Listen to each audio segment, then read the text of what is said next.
ओम शांति। निराकार सोमनाथ भगवानंकर सोमरस पान करुथिबा सच्चा सच्चा आत्मिक संतान मानंकु शुभ सकाळर शुभ अभिनंदन, सुप्रभात, सुस्वागतम। सर्वशक्तिमान भगवानंकर छत्र छाया तले रहिला बाला सर्वदा निजकु शक्तिशाली अनुभव करुथिबा कारणरु ना सेमानंकर काहाकु भय थाए, ना सेमाने कौनसी क्षेत्र रे हार मानि थांती। कथित अछि धर्मयुद्धरे भगवान पांडव मानक पक्षरे थिबा कारणरु सेमानंकर संख्या नगण्य होई मध्य विशाल कौरव सेना उपरे सेमाने विजयी होइथिले।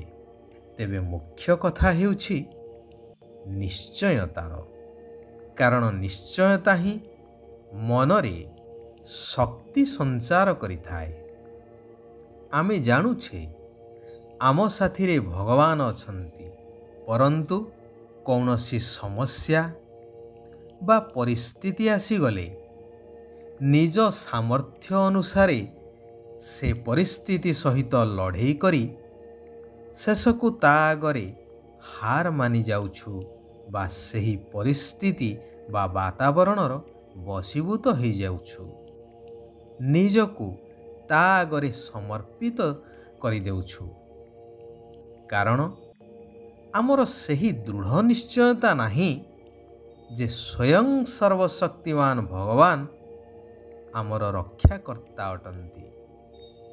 जदि आमे प्रथमरु ईश्वरंको उपरे समर्पित होई जिबा तेबे आमर सुरक्षार संपूर्ण दायित्व मध्य भगवान को नेबाकु ही पड़िबो एवं आमे सर्वदा सुरक्षित सदा विजयी होई जिबा।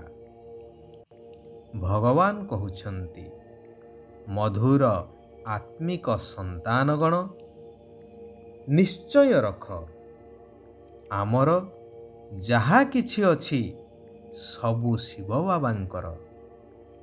निमित्त होई दायित्व निय, तेबे सबु पवित्र होई जिवो।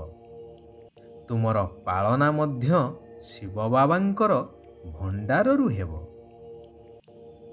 सेथिपाई मो उपरे संपूर्ण बलि चढ़ी जाओ।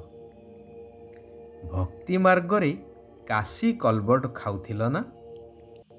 एठारे उल्लेखयोग्य कि काशी विश्वनाथ रे एक विराट कूप थिला, जहार तले शिवलिंग रहिथिला एवं संपूर्ण कूपकु एपरि भावरे शाणित खड्ग द्वारा आच्छादित करा जाइथिला कि माछी पड़िले मध्य नवखंड हेई जिबा भଳି। जेउ माने शिवंको उपरे बलि चढ़िबाकु चाहुथिले सेमाने गड़ी गड़ी जाई सही कूप मध्यरे पड़ुथिले, जहाकु कुहा जाउथिला काशी कलबट। तेबे सरकार एही भयंकर अंधविश्वासर प्रथा को बंद कर देइछंती। बलि चढ़िबा अर्थात देह सहित सबु किछि को शिव बाबांको उपरे समर्पित करिदेबा। तेणु बुद्धि रे रहिबा दरकार, जेतेबेले आमे बलि चढ़िलु अर्थात समर्पित होई गलु तेबे सबु किछि तो शिव बाबांकर ही गला। तेणु प्रत्येक पदक्षेपरे तांकर मत नेबाकु ही पड़िबो, अर्थात तांको श्रीमतरे चलिबाकु हेबो। जदि कौनसी कुकर्म बा विकर्म कल तेबे बहुत पाप चढ़ी जीव। तन मन धन कौनसी भी जिनिस मनमत अनुसारे अर्थात पाप कर्म रे ଲଗାଇ ପାରିବ ନାହିଁ। କାରଣ ଏହା ତ ଶିବ ବାବାଙ୍କର। ତେଣୁ ଏହାର ବହୁତ ଦାୟିତ୍ୱ ନେବାକୁ ପଡ଼ିବ। ଯେବେଠାରୁ ଏହା ଭଗବାନଙ୍କର ହେଇଗଲା, ପ୍ରତ୍ୟେକ ପଇସା ବା ପଦାର୍ଥ ହୀରାତୁଲ୍ୟ ଅଟେ। ଯଦି ବ୍ୟର୍ଥରେ ଗଲା, ତେବେ ତାହାର ଭରଣା ମଧ୍ୟ କରିବାକୁ ପଡ଼ିବ। କୁହାଯାଏ ନା, every action there is an equal and opposite reaction. ତେଣୁ କିଛି ବି ଯେପରି ବ୍ୟର୍ଥରେ ନ ଯାଉ, ସେଥିପ୍ରତି ବହୁତ ଯତ୍ନଶୀଳ ହେବା ଦରକାର। ବାବା କହୁଛନ୍ତି, ମୁଁ ତ ତୁମର କିଛି ନେଉନାହିଁ। ମୁଁ ତ ନିରାକାର, ମୋର ଶରୀର ନାହିଁ। ମୋର କ'ଣ ହେବ? ମୁଁ ତ ଦାତା, ତୁମମାନଙ୍କୁ ଦେବା ପାଇଁ ଆସିଛି। କିନ୍ତୁ ତୁମମାନଙ୍କ ପାଖରେ ଯାହା କିଛି ବି ଅଛି, ତାହାଦ୍ୱାରା ମନୁଷ୍ୟମାନଙ୍କୁ କଉଡ଼ିରୁ ହୀରାତୁଲ୍ୟ କରିବାର ସେବା କରିବା ଦରକାର, ବା ସେସବୁକୁ ଏହିଭଳି ସେବାରେ ଉପଯୋଗ କରିବା ଦରକାର। ଅର୍ଥାତ୍ ସାରା ପତିତ ସୃଷ୍ଟିକୁ ପବିତ୍ର ସ୍ୱର୍ଗରେ ପରିଣତ କରିବାର ସେବାରେ ଉପଯୋଗ କରିବା ଦରକାର।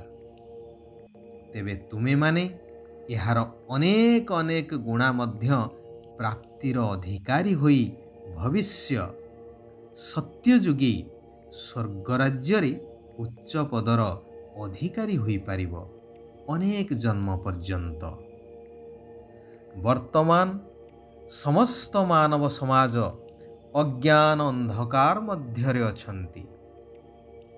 ସମସ୍ତଙ୍କୁ ଜ୍ଞାନାଲୋକ ପ୍ରଦାନ ପୂର୍ବକ ସମସ୍ତଙ୍କର କଲ୍ୟାଣ କରିବା ଉଚିତ।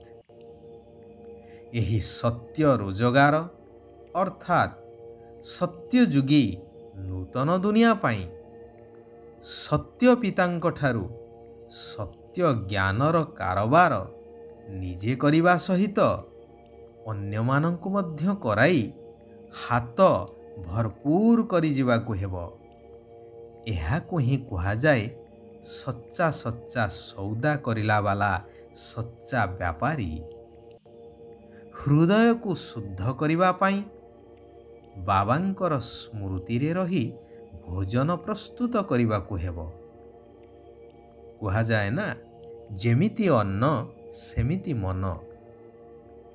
ଯାହାକୁ କୁହାଯାଏ ବ୍ରହ୍ମା ଭୋଜନ, ଯାହାର ଗାୟନ ଅଛି କି ଦେବତାମାନେ ମଧ୍ୟ ବ୍ରହ୍ମା ଭୋଜନ ପାଇଁ ଆଗ୍ରହୀ ଥିଲେ।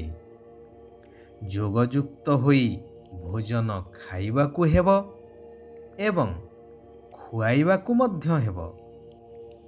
ବିକାରଗୁଡ଼ିକୁ ତ୍ୟାଗ କରି ଜ୍ଞାନରତ୍ନ ଦ୍ୱାରା ନିଜେ ସଜେଇ ହେଇ ପୁଣି ଅନ୍ୟମାନଙ୍କୁ ମଧ୍ୟ ସଜେଇବାକୁ ହେବ। ଯେହେତୁ ବର୍ତ୍ତମାନ ଏହି ତମ ପ୍ରଧାନ ବିକାରୀ ଦୁନିଆ ପରିବର୍ତ୍ତନ ହୋଇ ସମ୍ପୂର୍ଣ୍ଣ ପବିତ୍ର ନିର୍ବିକାରୀ ସତ୍ୟଯୁଗୀ ସ୍ୱର୍ଗରାଜ୍ୟ ସ୍ଥାପନ ହେଉଛି। ସମସ୍ତ ଚିନ୍ତାକୁ ବାବାଙ୍କୁ ଦେଇ ନିଶ୍ଚିନ୍ତ ସ୍ଥିତିର ଅନୁଭବ କରୁଥିବା ପରମାତ୍ମ ସ୍ନେହୀ ହୁଅ। ଏହିଭଳି ପରମାତ୍ମ ସ୍ନେହୀ ହିଁ ପରମାତ୍ମାଙ୍କର ହୃଦୟ ସିଂହାସନ ଉପରେ ବସିଥାନ୍ତି। ଏହିଭଳି ସ୍ଥିତି ହିଁ ସମସ୍ତ ଚିନ୍ତାରୁ ମୁକ୍ତ କରାଇ ଦେଇଥାଏ। ମୋର ଶବ୍ଦଠାରୁ ମୁକ୍ତି କରାଇ ଦେଇଥାଏ। କୌଣସି ପ୍ରକାରର ହଲଚଲକୁ ସମାପ୍ତ କରିବାର ସାଧନ ହେଲା ସୃଷ୍ଟି ନାଟକ ଉପରେ ଅଟଳ ନିଶ୍ଚୟ ରଖିବା। ଆଚ୍ଛା, ଆଜି ପାଇଁ ଏଇଠାରେ ଆମେମାନେ ବିରାମ ନେବା। ଆସନ୍ତାକାଲି ପୁନଶ୍ଚ ଆମେମାନେ ସେହି କଲ୍ୟାଣକାରୀ ପରମାତ୍ମାଙ୍କର ଆଉ କିଛି କଲ୍ୟାଣକାରୀ ମହାବାକ୍ୟ ଉପରେ ଆଲୋଚନା କରିବା। ନିଜ ଜୀବନକୁ ପରିବର୍ତ୍ତନ କରିବା ସହିତ ସାରା ବିଶ୍ୱକୁ ମଧ୍ୟ ପରିବର୍ତ୍ତନ କରିବାର କାର୍ଯ୍ୟ କରିବା। ଓମ୍ ଶାନ୍ତି। ଓମ୍ ଶାନ୍ତି। ଓମ୍ ଶାନ୍ତି।